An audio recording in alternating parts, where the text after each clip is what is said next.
This whole project, this body of work, which has now become this show called The Wandering Veil, started with a wonderful friend of mine in San Francisco whose name is Anne MacDonald, who is a supporter of the arts and a philanthropist.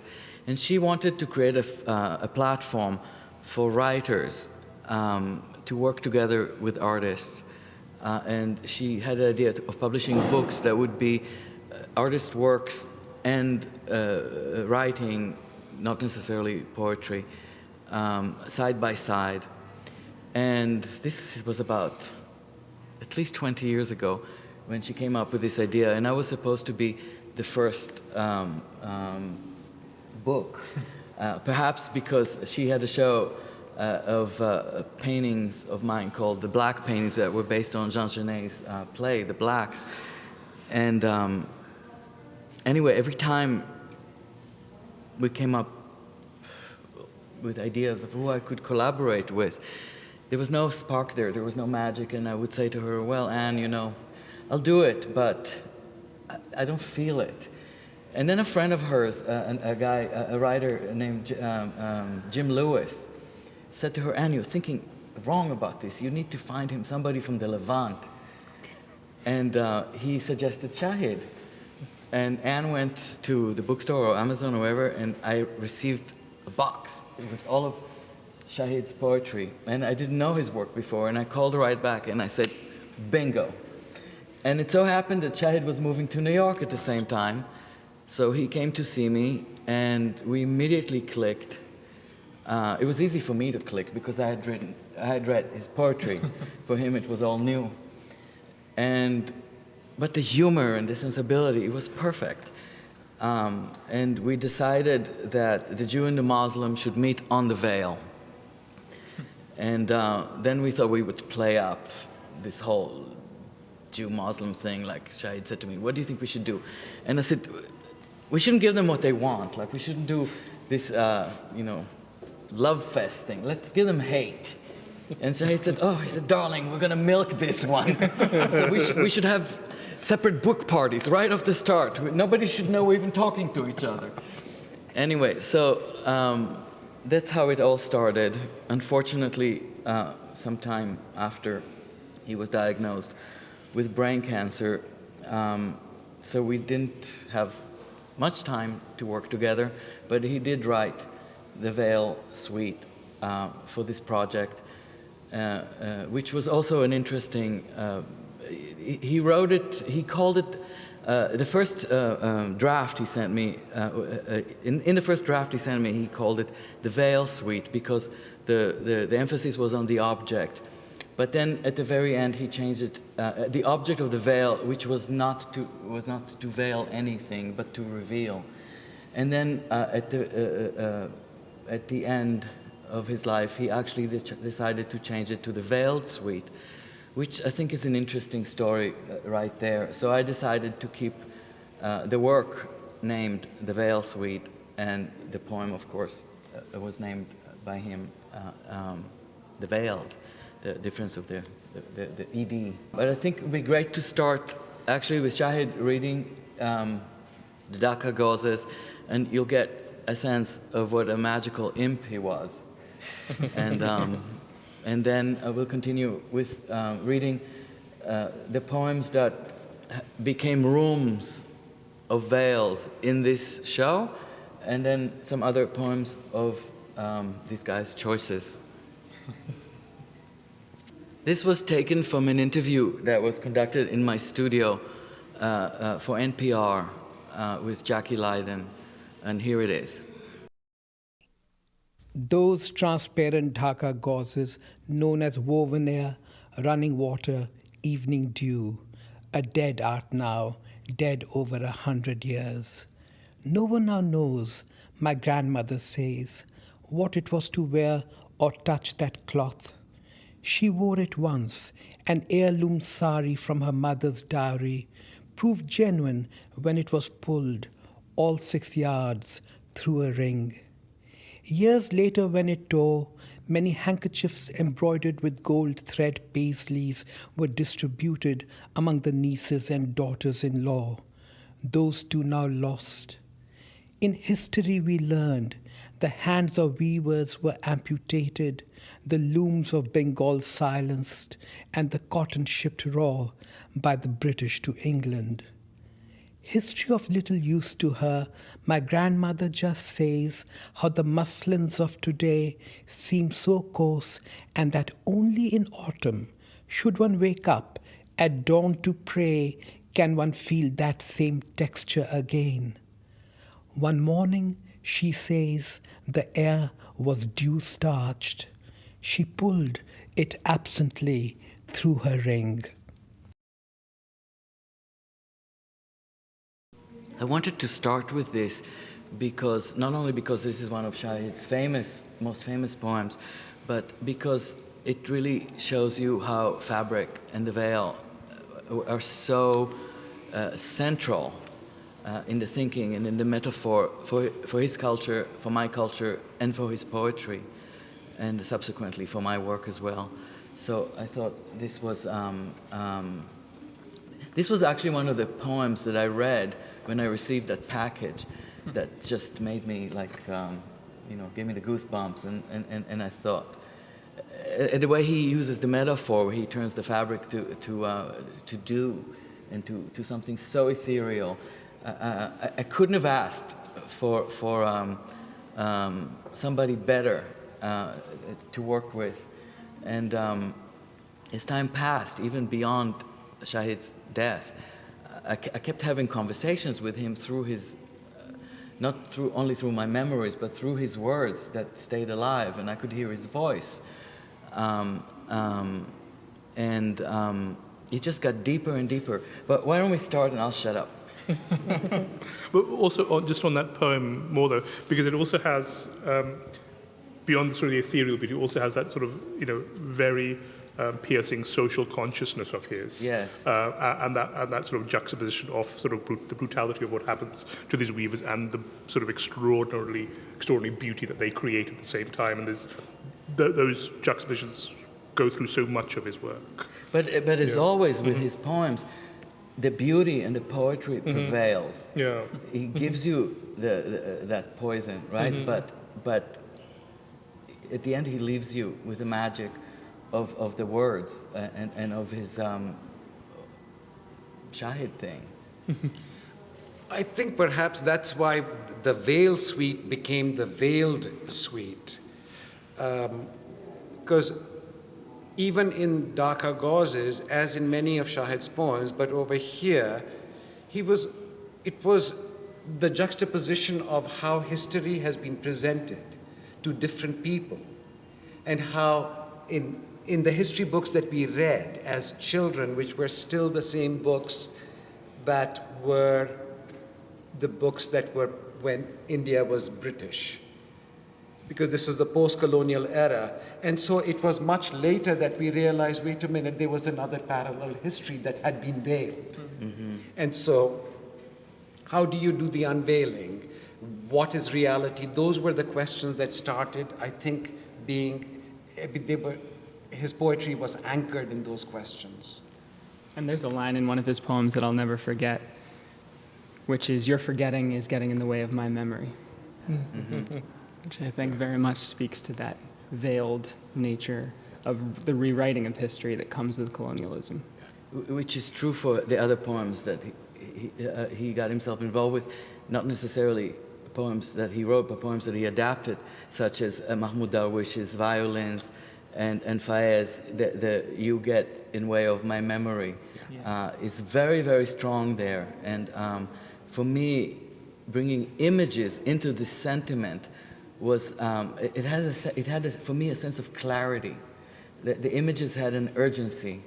And all of this really came together through Shahid's focus. And I'm really so grateful for that. But let's do some poems. Should I? Since you mentioned Faiz, Shah had been exposed to fairs ever since we were children because there was a lot of poetry in the home. And I can tell you many stories, but at some point there was the desire to share this. And this project that he took on began with him writing to Faiz when Faiz was in Beirut.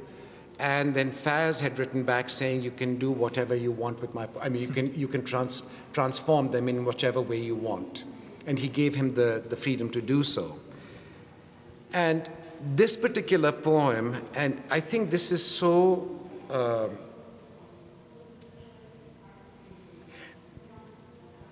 Izhar's work, for me, it demands the viewer to see that you have to immerse yourself in the world. You have to, so when I'm in one of those rooms, I'm compelled to see that, or that in the past I have always been looking at something and it's been very two-dimensional, and now the world demands of me to be three-dimensional, that even there's not a single vantage point. And so in this particular poem, when Izhar used it, has basically based one room on it. The lifting of a net to free the world is what gets me in this poem.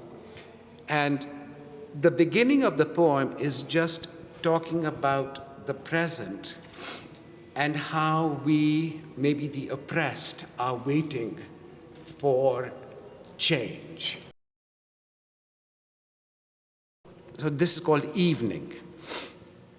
The trees are dark ruins of temples seeking excuses to crumble since who knows when. Their roofs are cracked, their doors lost to ancient winds. And the sky is a priest, saffron marks on his forehead, ashes smeared on his body. He sits by the temples, worn to a shadow, not looking up. Some terrible magician hidden behind curtains has hypnotized time, so this evening is a net in which the twilight is caught, and now darkness will never come, and there never will be morning. The sky waits for the spell to be broken, for history to tear itself from this net, for silence to break its chains, so that a symphony of conch shells may wake up the statues, and a beautiful dark goddess, her anklets echoing, may unveil herself.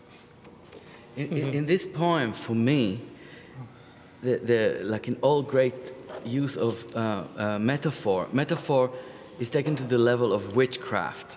The sky is a priest. The sky is not like a priest. The sky is a priest, sitting down by the temple, not looking up, the sky not looking up. And on and on and on, you see the circular witchcraft that he does with metaphor, which is something I think that for a visual painter, it's always the moment that you want where perhaps the meaning is the painting itself, or the figure in the painting in some strange way comes alive, like the statue that starts to move. And he does it in this poem, and that was the reason that I decided to work with this one.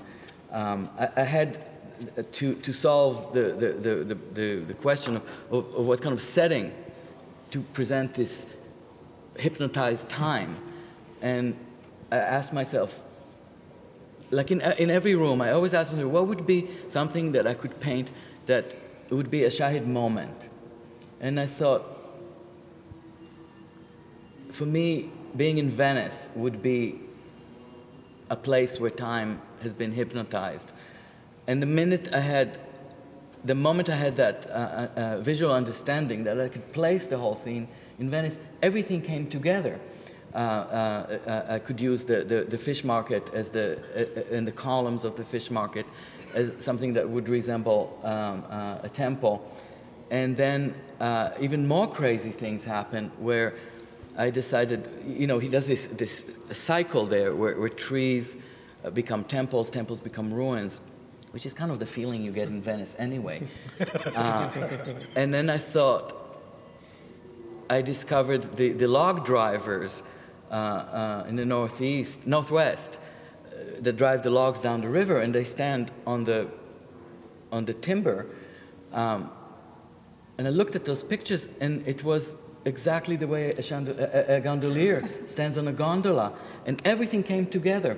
So I actually used the same figure that I've used as the poet in the Veiled Suite, in a different suit, on one of those cut-down trees, driving the logs like gondolas down the Grand Canal.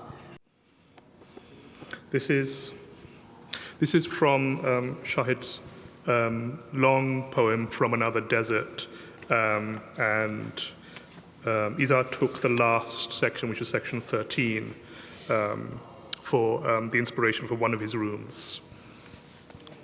The dead are here, listen to survivors, search for screams to place on the corpses' mouths.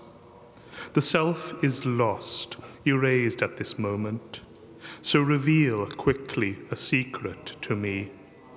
When at last that hour comes, who will lead me through the catacombs to the swordsman's arms? Will it be a long-lost friend, speaking of her hands digging out turquoise perfumes from the air's mines? Will he bring a message from her eyes, so far away now gazing, at a dream in which the ghosts of prisoners are shaking the bars till iron softens into a song? Everywhere the shadows of my voice, everywhere a smokeless fire. Tonight the air is many envelopes again. Tell her to open them at once and find hurried notes about my longing for wings. Tell her to speak when that hour comes, simply of the sky. Friend, speak of the sky when that hour comes. Speak simply of the air. And so the moment of witchcraft here is the air is envelopes. And if you'll open all the envelopes at once, you'll get a hurricane. And this poem is actually based on the myth of Layla and Majnun. Layla and Majnun is an unrequited love story, kind of like the Romeo and Juliet of the East. Oh, I could add about that painting, if you go in there and see it. I have Layla sitting under this statue of the famous Falconet statue of the menacing love, l'amour menaçant, the Cupid that goes like this. Also, my Madonna sits on top of him. And she gets the letters from Majnun, and they're blank pages, and then the blank pages transform in the painting into anonymous tombstones. And that was the way I tied it into the line in the poem where the self is lost into a kind of all these like identical, practically unmarked stones. And so when you go into the room, you could read the poem again and see how that translated into the imagery. And Layla is sitting on one side, and Majnun is on the other side. In Persian miniatures, they're often depicted like that. She's reading his letters, or he's sitting. The guy stopped talking to humans after he couldn't marry his love, but only communicated with animals. So he's sitting there like a homeless person with his dogs. And we all know that very well. So, This is one of the translations from Faiz Ahmed Faiz, and it's called "You Tell Us What to Do."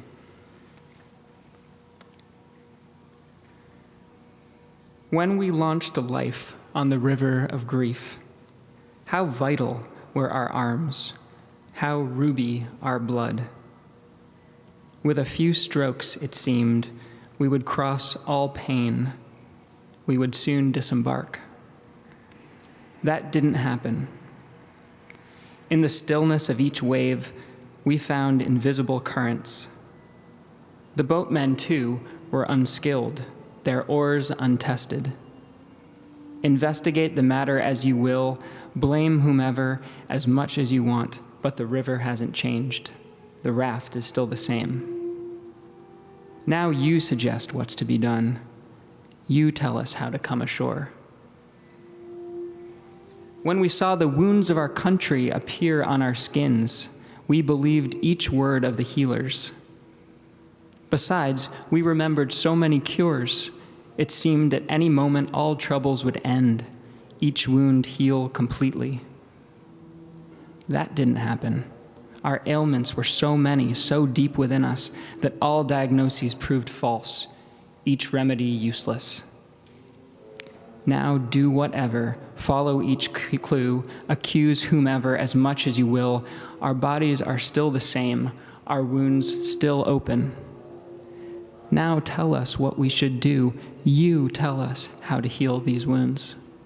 I took this story and placed it within my story, which is coming from Israel and the Palestinian-Israeli conflict, where actually no one is able to tell them what to do. And I placed everything on the beach between Jaffa and Tel Aviv, between the Arab and the Jewish city. But I left all the ghosts of history on the beach as if they all lived there simultaneously. I think one of the things about, or what I feel, is that there may be moments when one is reading Shahid's poetry that it may seem a little exotic or foreign at times, and yet it may not.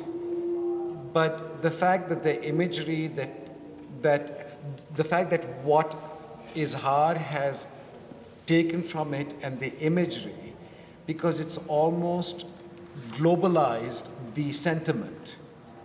And I always think of Izhar's work as demanding, it almost admonishes the world for looking at the world through a single lens, that it demands us to be multifaceted, to really experience the whole thing, immerse it. And you have to be immersed. And so it's encouraging us to do so. And maybe it's globalism, maybe it's, I don't know what also. I'm out of words now, so let me just use Shahid's words. Shahid began there are 11 poems or a few poems, one is in 11 parts, in Rooms Are Never Finished. And the way that project really began was that Edward Said had become a fan of Shahid's and Shahid's work, and he asked Shahid to translate Darwish. And Shahid said, but look, I don't know Arabic, so how am I to do that? So there happened to be a young professor here who happens to be a provost in Beirut now, but Shahid sat with him, and he'd say, read me the poem. Now read me this. Now tell me about this word. And Shahid there's some similarities between Urdu words and Arabic and Persian words. So he had a sensibility for the words. And then finally, when this particular poem was finished and Edward Said read it, he said, but Said thought it was much more brilliant in English than in Arabic. Violins. Violins weep with gypsies going to Andalusia. Violins weep for Arabs leaving Andalusia. Violins weep for a time that does not return. Violins weep for a homeland that might return. Violins set fire to the woods of that deep, deep darkness. Violins tear the horizon and smell my blood in the vein. Violins weep with gypsies going to Andalusia. Violins weep for Arabs leaving Andalusia. Violins are horses on a phantom string of moaning water. Violins are the ebb and flow of a field of wild lilacs. Violins are monsters touched by the nail of a woman now distant. Violins are an army building and filling a tomb made of marble and nahawand. Violins are the anarchy of hearts driven mad by the wind in a dancer's foot. Violins are flocks of birds fleeing a torn banner. Violins are complaints of silk creased in the lover's night. Violins are the distant sound of wine falling on a previous desire. Violins follow me everywhere in vengeance. Violins seek me out to kill me wherever they find me. Violins weep for Arabs leaving Andalusia. Violins weep with gypsies going to Andalusia. So this poem, what I did with this one, I had to somehow play off the violins and violence, and how to put that in visual sort of magical poetry.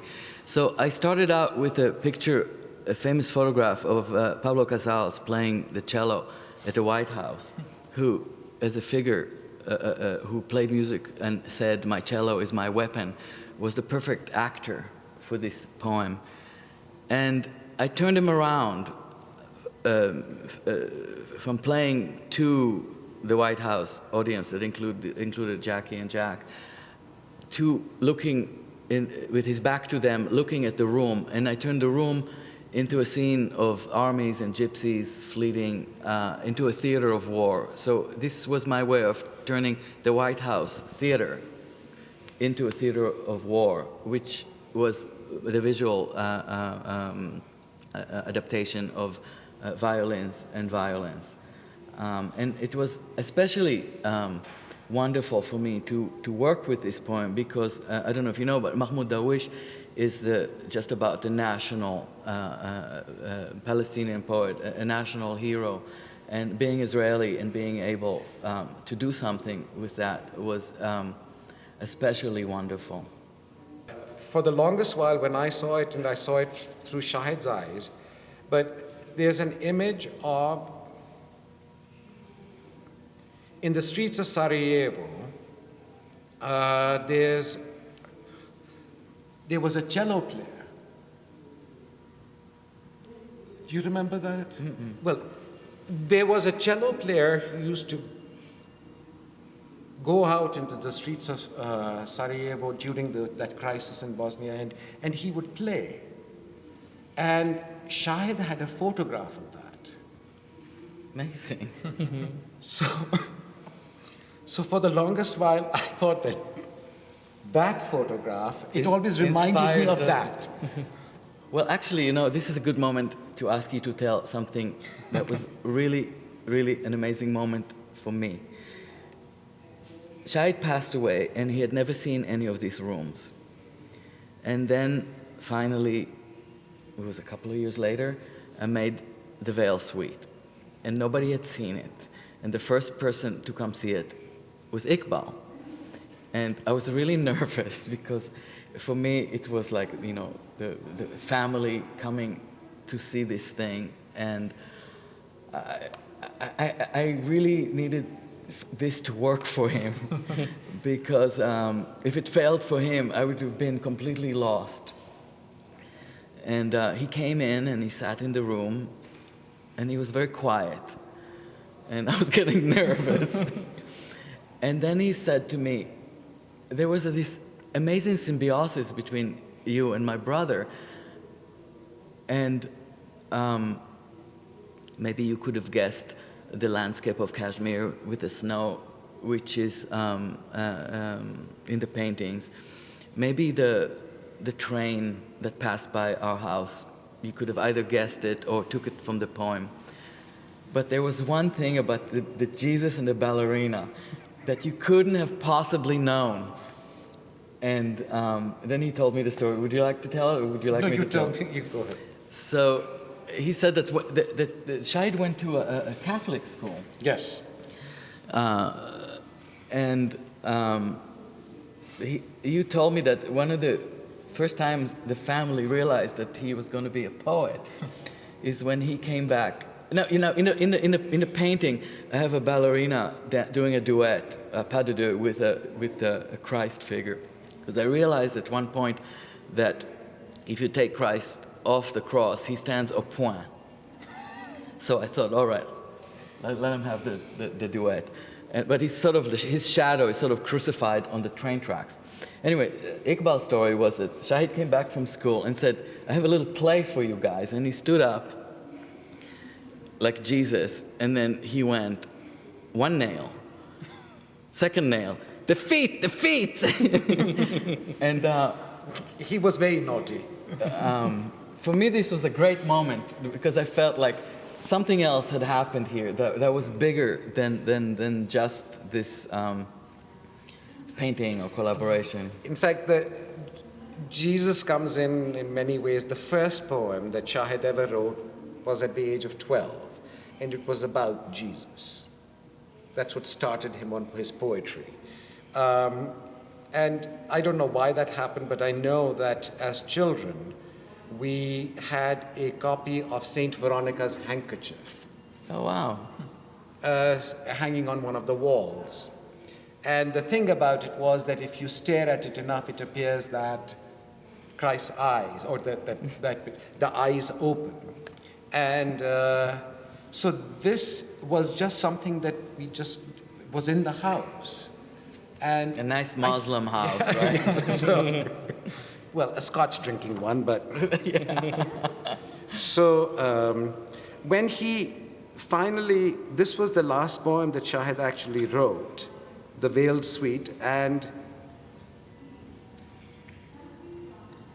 when I can hear Jacki Lyden there, remembering that. In fact, Harold Bloom, in his collection, what is it called, Till I End My Song, he's got poets for 4 centuries worth of poetry, and it's their last poems, and Shahid would have been thrilled with the fact that it ends with Agha Shahid Ali.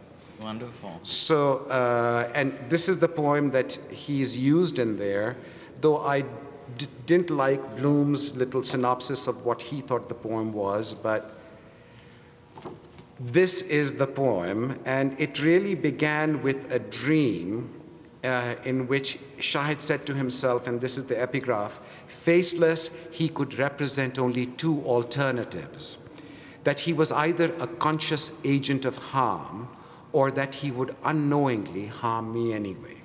Before reading this, I have to share, because a lot of people used to say, they were, to Shahid, oh, you must be a tortured little soul, and Shahid would say, absolutely not. So he had a poem that he used to call a crowd pleaser. And it is a poem that Shahid would always read. It's a poem called Stationary, with an E.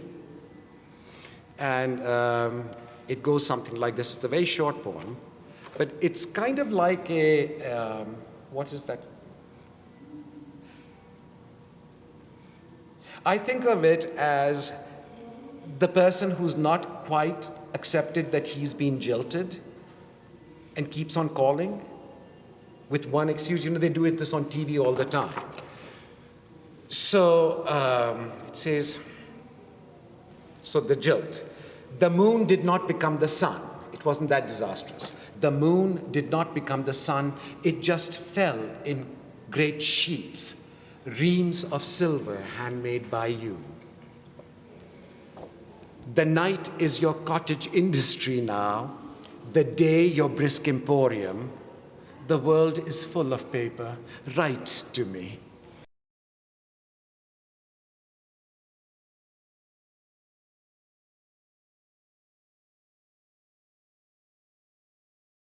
The Veiled Suite. No mortal has or will ever lift my veil, he says, strokes my arm. What poison is his eyes? Make me now your veil, then see if you can veil yourself from me. Where is he not from? Which veil of tears? Am I awake? There is little sense of whether I am his or he is my veil. For after the night is fog, who'll unveil whom? Either he knows he is one with the night or is unaware he's an agent of night. Nothing else is possible.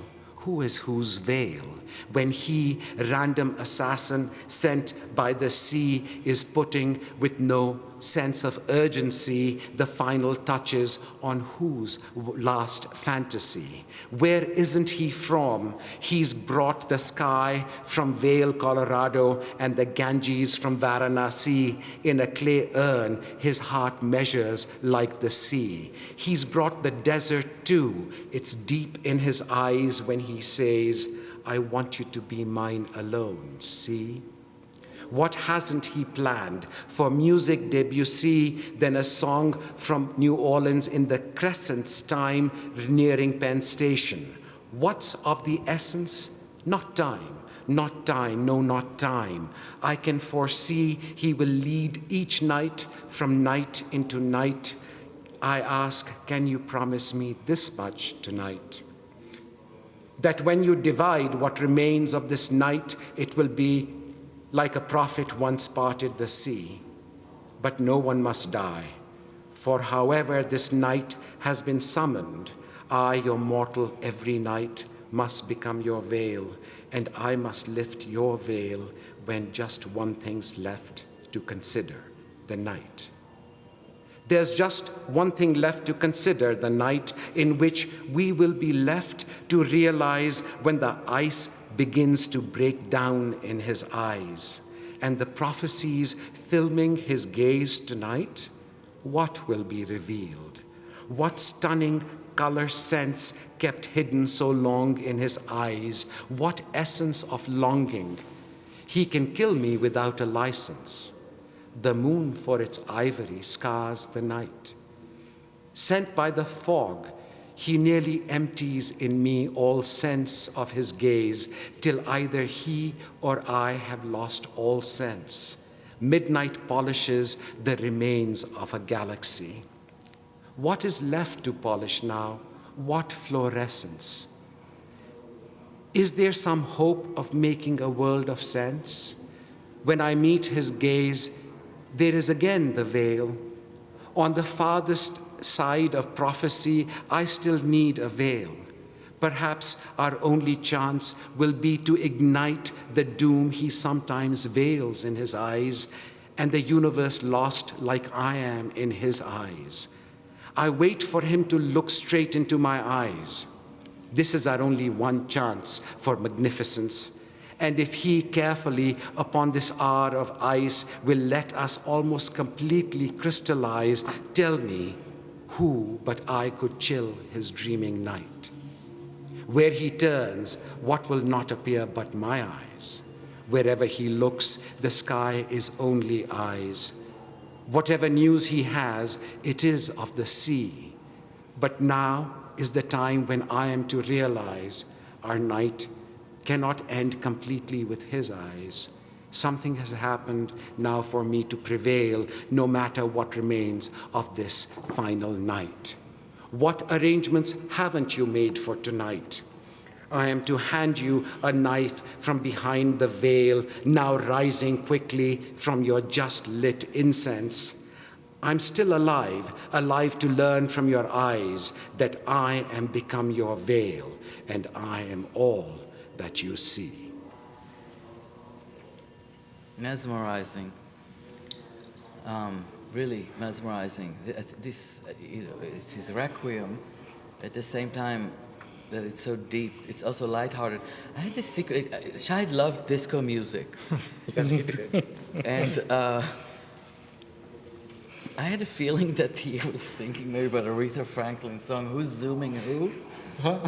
You know, like you are my veil, I'm your veil, and one thing depends on another. Of course, one of the great moments there is the moon scours, for its ivory scours the night, where one thing invents the other, nothing is in isolation.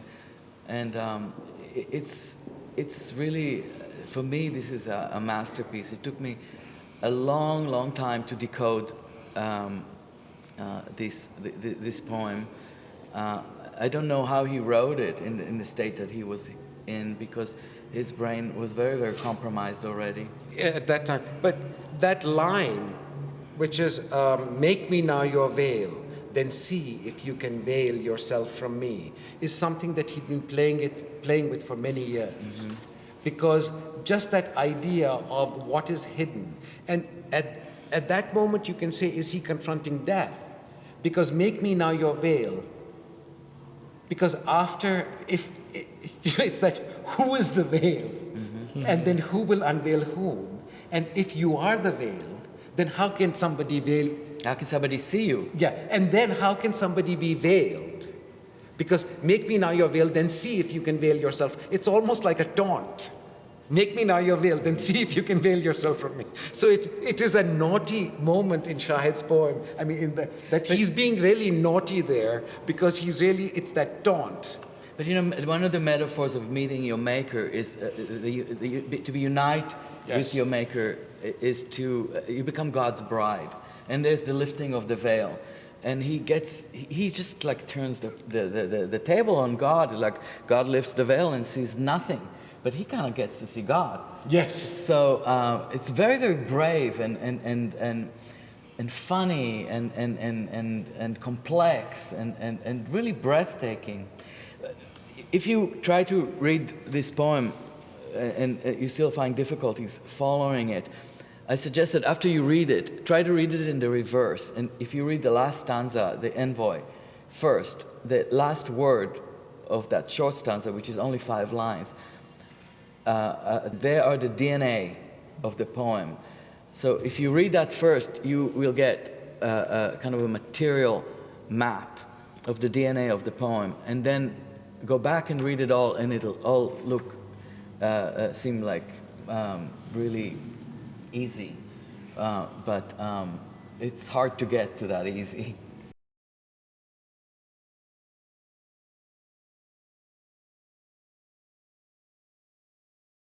Tonight. Where are you now? Who lies beneath your spell tonight? Whom else from rapture's road will you expel tonight? Those fabrics of Kashmir to make me beautiful, trinket to gem, me to adorn, how tell tonight? I beg for haven, prisons let me open your gates, a refugee from belief seeks a cell tonight. God's vintage loneliness has turned to vinegar. All the archangels, their wings frozen, fell tonight. Lord, cried out the idols, don't let us be broken. Only we can convert the infidel tonight. Mughal ceilings, let your mirrored convexities multiply me at once under your spell tonight. He's freed some fire from ice in pity for heaven. He's left open for God the doors of hell tonight. In the heart's veined temple, all statues have been smashed. No priest in saffron's left to toll its knell tonight. God, limit these punishments, there's still judgment day. I'm a mere sinner, I'm no infidel tonight. Executioners near the woman at the window, damn you, Elijah, I'll bless Jezebel tonight. The hunt is over, and I hear the call to prayer fade into that of the wounded gazelle tonight. My rivals for your love, you've invited them all? This is mere insult, this is no farewell tonight, and I, Shahid, only am escaped to tell thee, God sobs in my arms, call me Ishmael tonight. God sobs in my arms. Who's veiling whom? And those end-line rhymes, which then he masterfully brings back in the Veiled Suite. Yeah. Well, I kind of see the Veiled Suite as the kind of encyclopedia of all his work. It's such a complete poem, not just because the poem is so wonderful, but because it encapsulates an entire life of poetry, of his specific and personal poetry. And I can share one thing about that particular poem, because our mother also passed away after being diagnosed with brain cancer. And she, after the diagnosis, would talk about many things, but one of the things that in fact, the reference to, in one of the poems, there's it's in Arabic, where he says, it's a naughty portion of where he says, bisexual heaven. Bisexual heaven, wide eyes, houris, and immortal youths. Start from this. Read the whole thing. The whole poem? Which one is that? This is in Arabic. In Arabic, yeah. All right.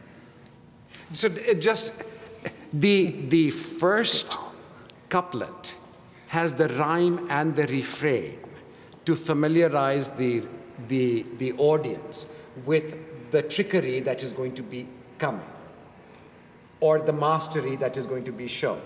So the rhyme and the refrain, so it is underscored by having each line have the rhyme as well as the refrain. After that, it is only the second line that has the rhyme and the refrain.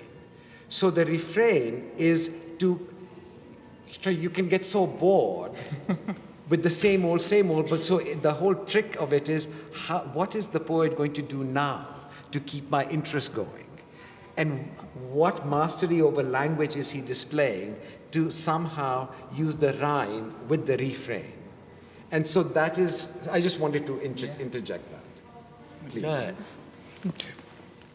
Sure. I mean, actually, do you want to because I would actually like to read one of his. All right, I'll do it. Okay, so read in Arabic and you In read Arabic. Yeah, you other read that, things. yeah. Okay. In Arabic. A language of loss? I have some business in Arabic. Love letters, calligraphy, pitiless in Arabic.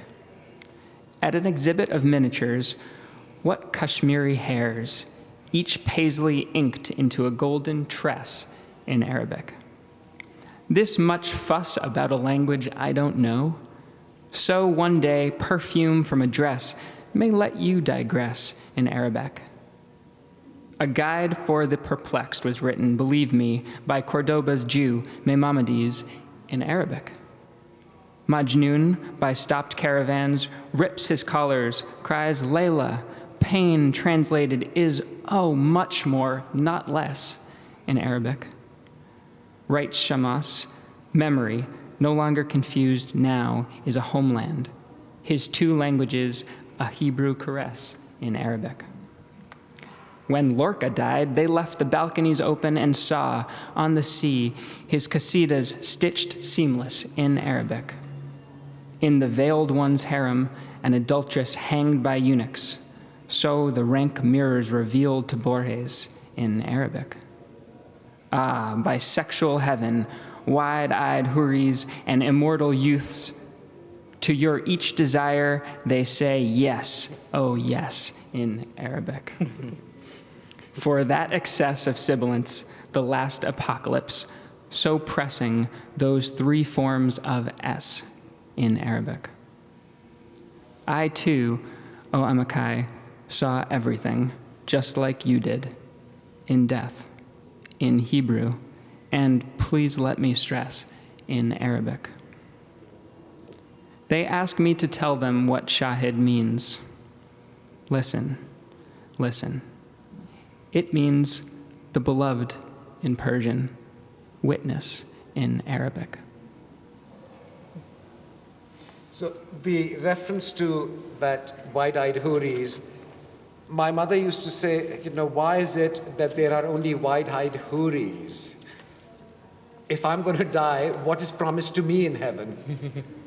So Shahid, basically, I think that's where the thought came. But one of the things that, at an intellectual level, you can still be reverential, but there are certain points in any holy book that one may question. And one of the things was that if there was a test, if God wanted to test Abraham and demanded a sacrifice of him, then that's where the Old Testament, where the holy book of the Muslims differs from the Old Testament, in that the son who is offered for sacrifice is Ishmael, not Isaac, because Ishmael is the firstborn. So, but the point is that Ishmael is old enough, he's sentient, so Abraham has to ask him that, this sacrifice has been demanded, what do you think? And my mother used to always say that that was a very cruel test. And so Shahid used that in that line, and the reference basically is that if, and we can say underscore if one wants to be religious, that if God had anything to be embarrassed about, it would be this demand of Ishmael. So that's where that line comes, that, what is it? God sobs in my arms. Call me Ishmael tonight. That it's that moment of, if I have anything to be embarrassed about, to cry about. So that is what he used. And in that particular poem, of course, he perfected the rhyme and the refrain by that time, so that he had the few couplets that were a relief.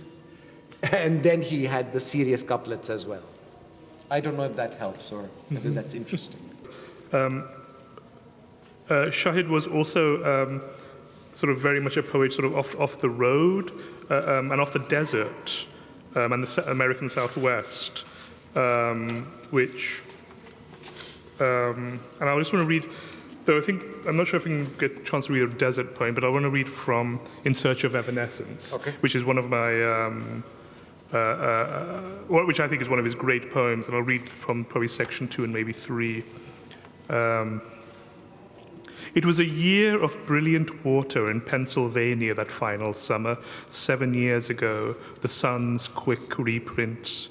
In my attaché case, those students of mist have drenched me with dew. I'm driving away from the widow's house, my eyes open, to a dream of drowning. But even when I pass, in Ohio, the one exit to Calcutta, I don't know I've begun mapping America, the city limits of evanescence now everywhere.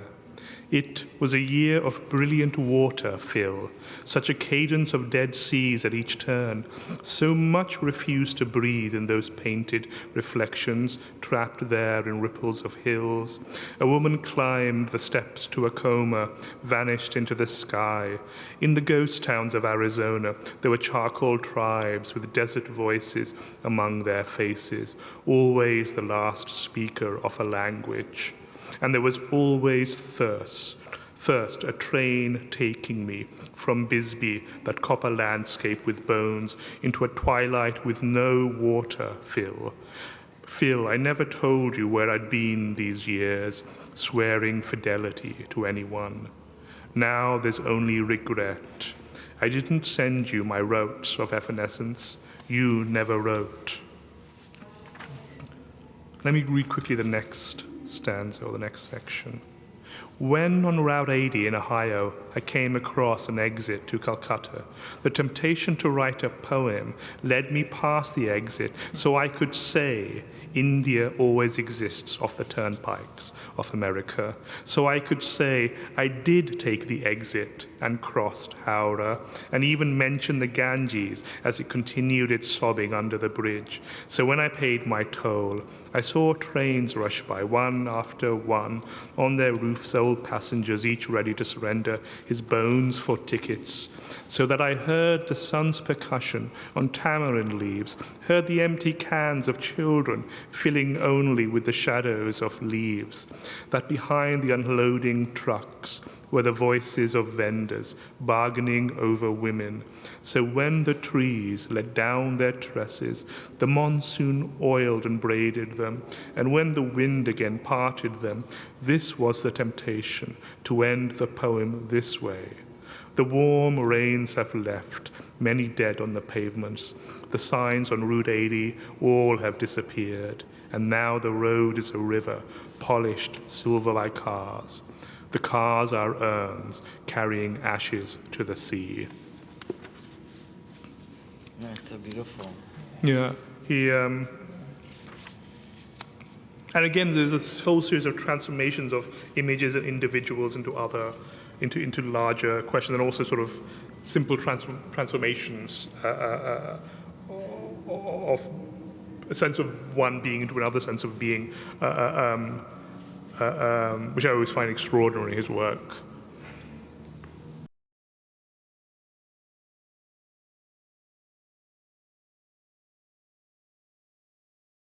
I think, a lot of writers and sort of, and I think Shahid sort of recognized this easily, that a strict form gives you a very surprising kind of freedom, and allows you, often in subconscious ways, to enter territories of yourself and your mind that you wouldn't have done otherwise. In other words, if you're sort of given sort of a blank page and sort of know and told you can do anything, you get one kind of work, but the more constraints that are placed upon one, often one sort of enters very surprising places, and his work, as it sort of formally became stricter, becomes his, I think,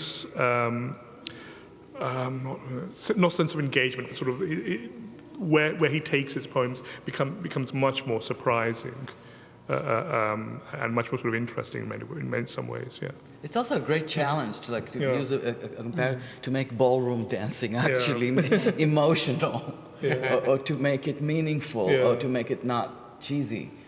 So it kind of like in ballroom dancing, the steps are clear, but yet very few do anything with it that is beyond it. I've been trying to answer that question to come to some understanding of what you've done, Izhar, in making these rooms around these paintings or together with these paintings. And when I walked in today, it clicked for me for the first time. For me personally, it reminded me of a line at the end of Rilke's first sonnet to Orpheus, where he says, he's talking about Orpheus's ability to bring out people's understanding through music. And he says, where before there were but the rudest structures to receive them, you built temples for them in their hearing. I think you've created a temple that allows people to receive words that otherwise might have been somewhat oblique. Thank you. In all these poems, he has, in all these sort of very complex poems, and especially in the later poems, he has these many quotable lines, these extraordinary quotable phrases, which sort of capture like enormous moments. Because he really gets you to the place where you couldn't have said it better. Yeah. And that's why they're so deeply quotable, because you can't change them. Yeah.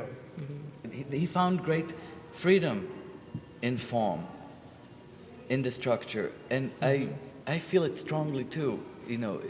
There's a sense of you can fly higher with rigor when it's like all formless.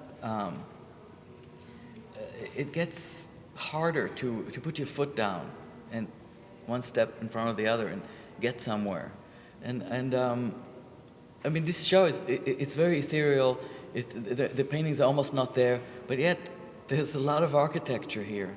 And I think he felt the same, that the architecture, the clarity of the architecture gave him the possibility to fly higher and to make the metaphors more complex and to make the connections more surprising and in a way to be more lighthearted.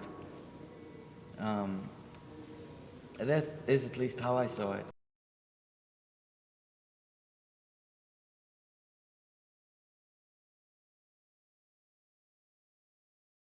I don't think I took any images from Kashmir. Why not? I don't know, because by the time I was building these scenarios, I was more worried about getting the sentiment and the kind of complexity of the metaphors that I wasn't really thinking about anything that was on a one-to-one relationship with the locations. I mean, for example, evening, putting it in Venice. I mean, what does Venice have to do with anything, right? But then it has everything to do. Yes. See, it's only when you... See, I think it does, because there's an image that is created, and whether the temple, does it have to be, when I think about it, I think about the temple in Cambodia. Mm-hmm. Because I mean, that in ruins, when you get that image, but then I know that there is the other image is that we've been waiting for so long for change to occur. When will it happen? When will it happen? Mm-hmm. So I don't miss at all, because the work is so demanding. The thing that I find more interesting is the little bit of relief. And my question to Izhar is, how were the choices of color? Like in the Veil Suite, I see the blues, then I see some black, and I see a little bit of brilliant blue, and then little green. Yeah, so the green, and the green, incidentally, there's a green carpet there that just underscores the green, and it's just such a relief in there. And the choice of that.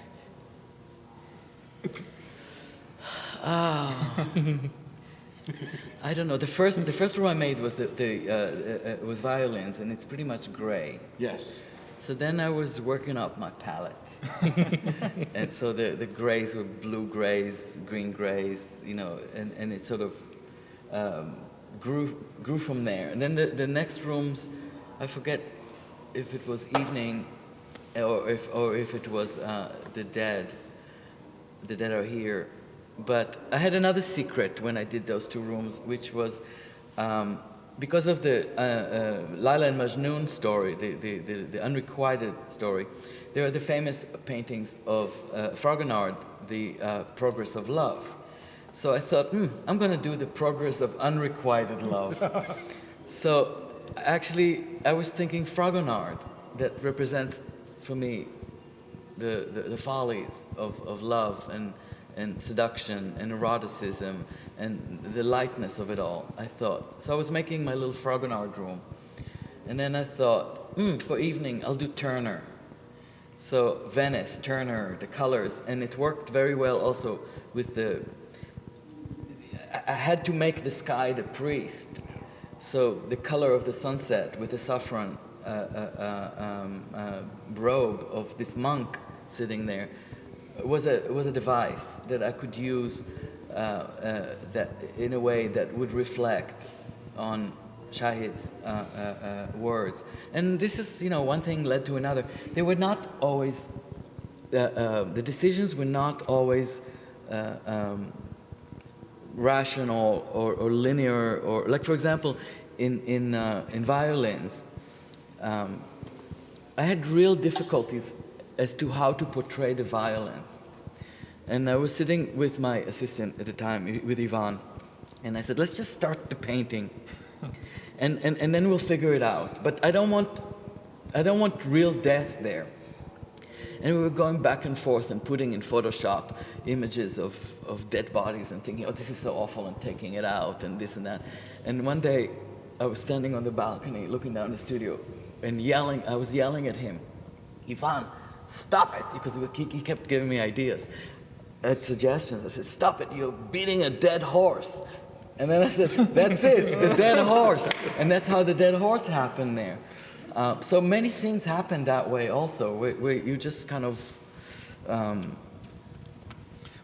I very often wonder, in the poem that Ranbir just read, and I'm trying to recall the line, but I know which film Shahid saw a particular thing in which it's something that stays with one.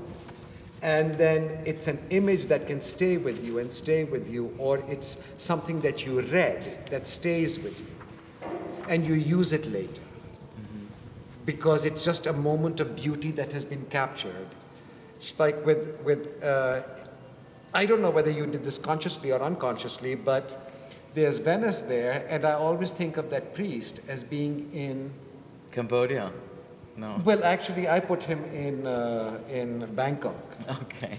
Because from Venice, I go to Bangkok because those are the two cities on water. Well, perhaps, the columns are from the fish market in Venice. Yeah. So maybe that reminds you of the markets of Bangkok. Something. Who knows?